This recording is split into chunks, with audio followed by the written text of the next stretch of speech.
Watch this episode to find out the best tips and tricks and hacks of getting your rental application approved in residential property.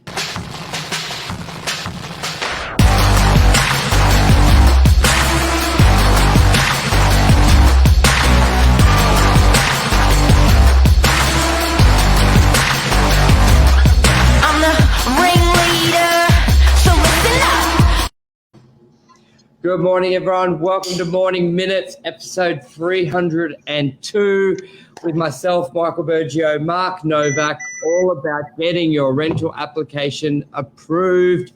Good morning, Mark. Hey, buddy. It's getting competitive out there in the rental market now, certainly on the northern beaches. Hey, I do get a feeling it's a bit patchy, though.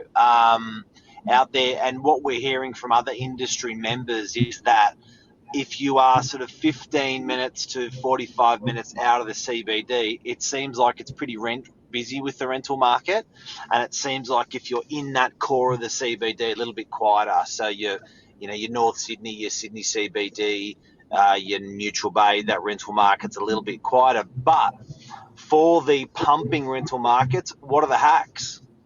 Yes, just give me. I didn't connect through Facebook. Okay, but it'll be right. So I reckon one of the biggest hacks is preparing your rental application and having all the relevant documents, Mark.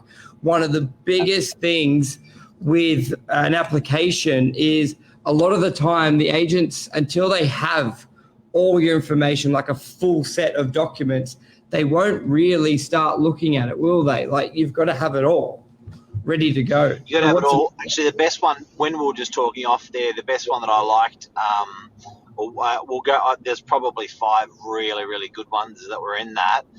One that I thought was really, really strong is when you go out and you are viewing the property, ask the question, who will be processing my application for the landlord?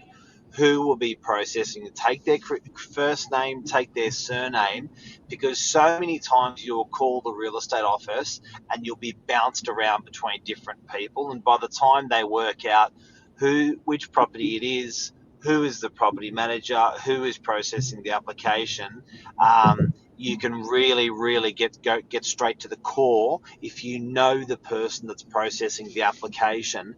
And first thing to do is when the application goes in and you've sent it in is to call that person processing the application and get in their good books.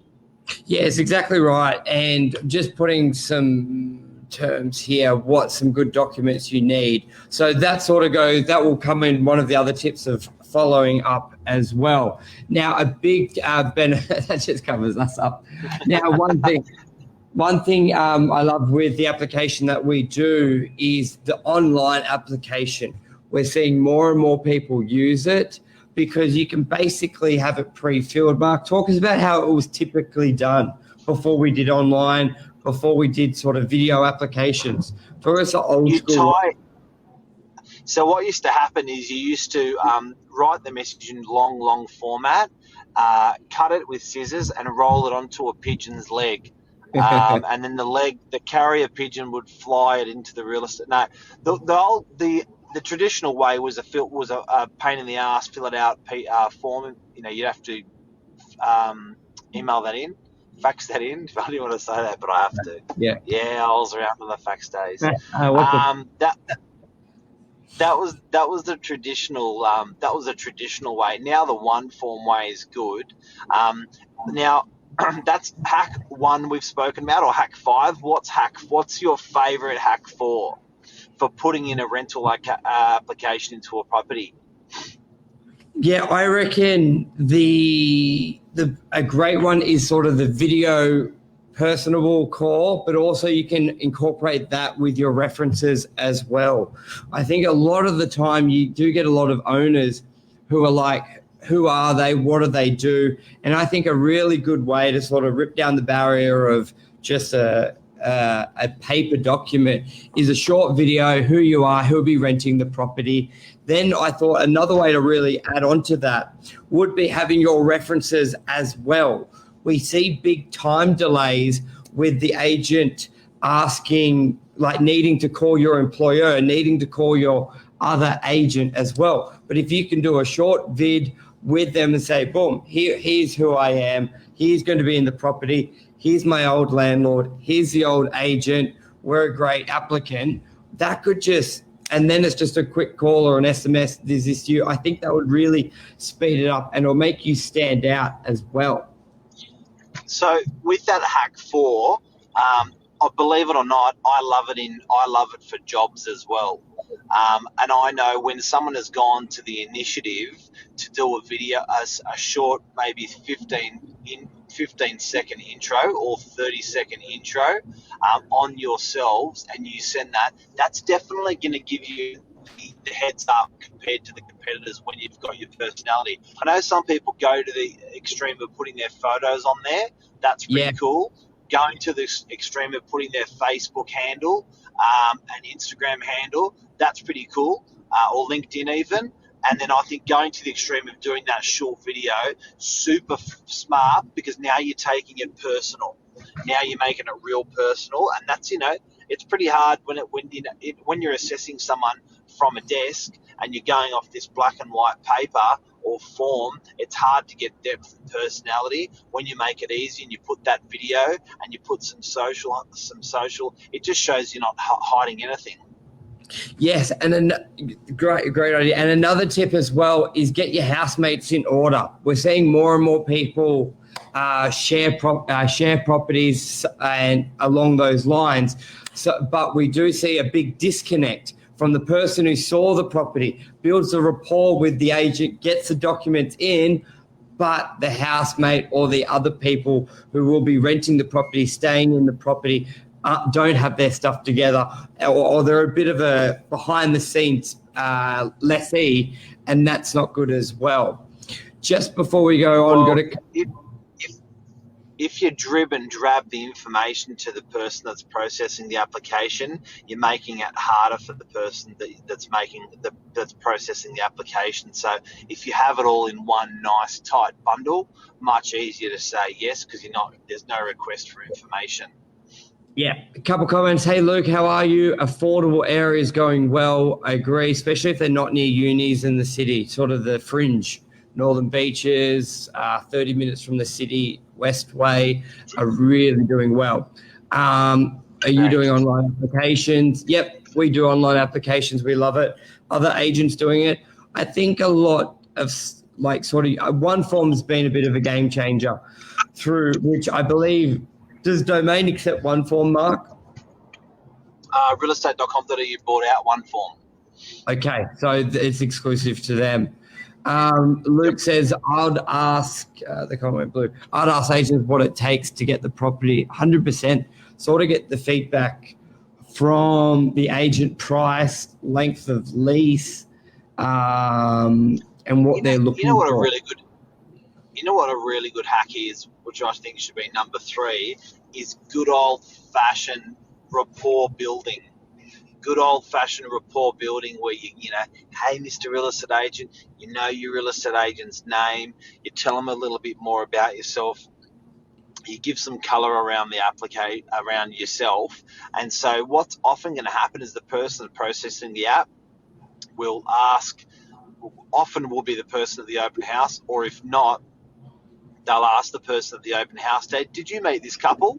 Yeah. Oh, they were lovely. I love those guys. So that's a really nice hack, just a good old-fashioned personality vouch. Exactly right. It's humans choosing humans, isn't it? So the video, being on time at the open home, having great rapport. I know a lot of systems now are sort of done virtually, but the old-fashioned face-to-face is ideal. Another great tip I recommend is also just being presentable, because let's face it, you will be. Yeah, who would think about that? It's like a job application. Yes. Treat a rental application the same as a job application by being presentable, nice clothes, courteous, being on time, especially if you're going to be doing a private appointment, because you've got to remember, the owner makes the decision, but it's generally based off the agent's opinion or view. So I think that's a really big point as well. do you know what? And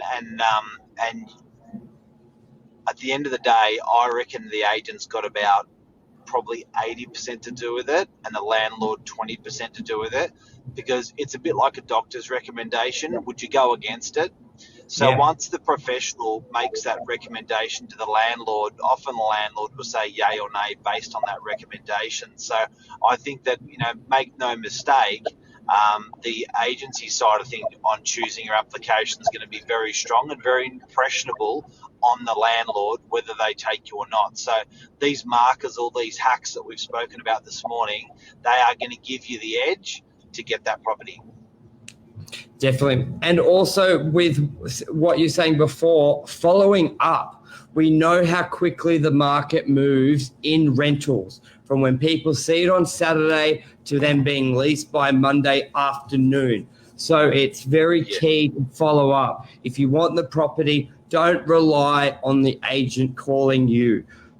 It's very different, say, in a sales format where a lot of people complain that the agents call them. Rentals is very different. It moves very fast. The numbers are generally a lot higher. So follow up is key. And with what you said previously, Mark, find out who the contact person is and hound them. The right person, yeah. The right person is a great tip. And number two also is marry up the vacate date with your take it date.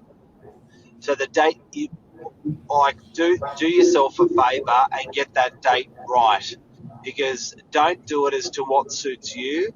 There is a risk you won't get the property because the owner is going to be left with a vacant property.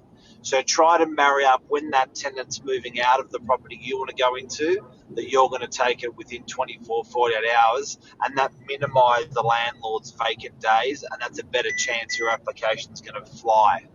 That's a great tip, and it goes with what Luke said as well. Sort of ask what they need and what they want. I don't believe enough people are. They're always thinking about them, which is fair enough. It's just what we do.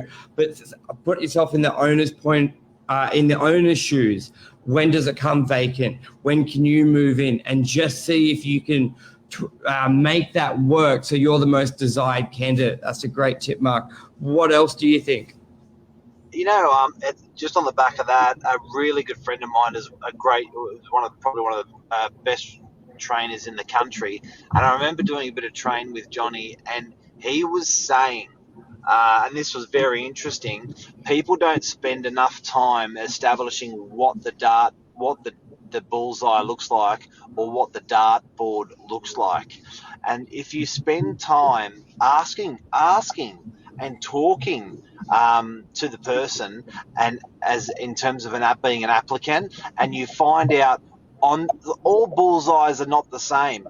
Do you know what I mean? Like what I'm saying is, when you're making an application, if you're interacting with the agent and doing what Luke's suggesting, you're actually starting to draw out that dartboard. You're starting to draw out what the high scoring points are, and then when you throw your darts, i.e., when you make your application, you will get a stronger application in, because you're just not throwing darts willy-nilly. You're throwing them right.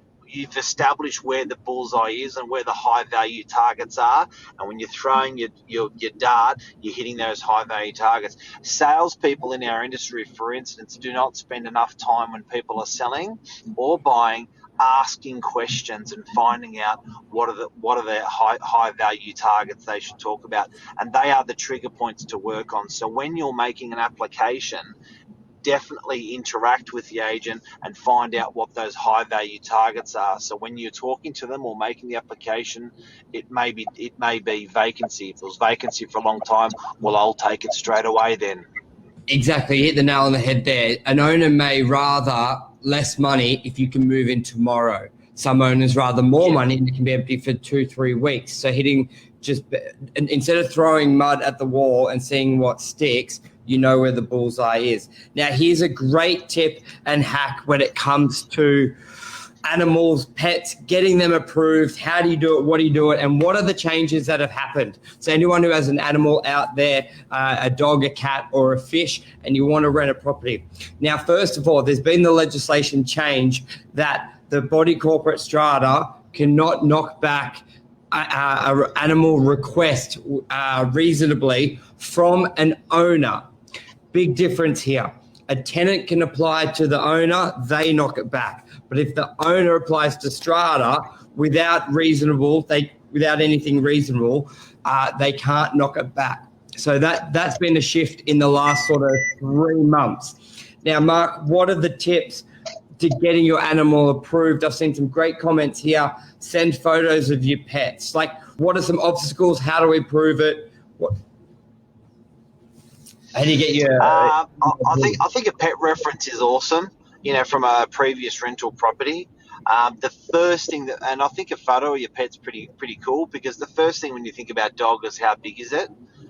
So I think weight or photo, and a photo so you can reference the size of the pet. For example, if it's next to a person, you can say, oh, that's a small dog or that's a big dog. And good old fashioned references from where they were before. And number one hack, I think we're up to now. Number one hack is guarantoring or getting a second person on your lease, particularly for young people. Yes. More income, less exposure for the landlords. So more applicants equals more income equals less exposure and more people the owner can chase. Yeah, that's a great tip there. Getting your parents to be a guarantor, just having that security on the application will just set you ahead of the pack. Especially if you're younger, if you're 17 to 22, get a guarantor on the lease. And I think that's a wrap. That's a wrap, man. That's some 5 sick hacks. And look, I know there's the obvious ones that we haven't covered, but these are things that you sort of that you probably most people haven't considered. Certainly, all of them they haven't considered, and it's going to make it a really nice, rich application that should fly straight away. And it's going to save you a lot of time, guys. If you get these applications right early, it's going to save a lot of heartache. Exactly. We wanted it to be a high level, a little bit more unique advice rather than some of the boring standard ones, basically. So I think we covered that. And any questions from anyone? Yeah. All righty, guys. Thank you, everyone, for watching. Luke, everyone, all the best. Take care, guys. Yeah, bye.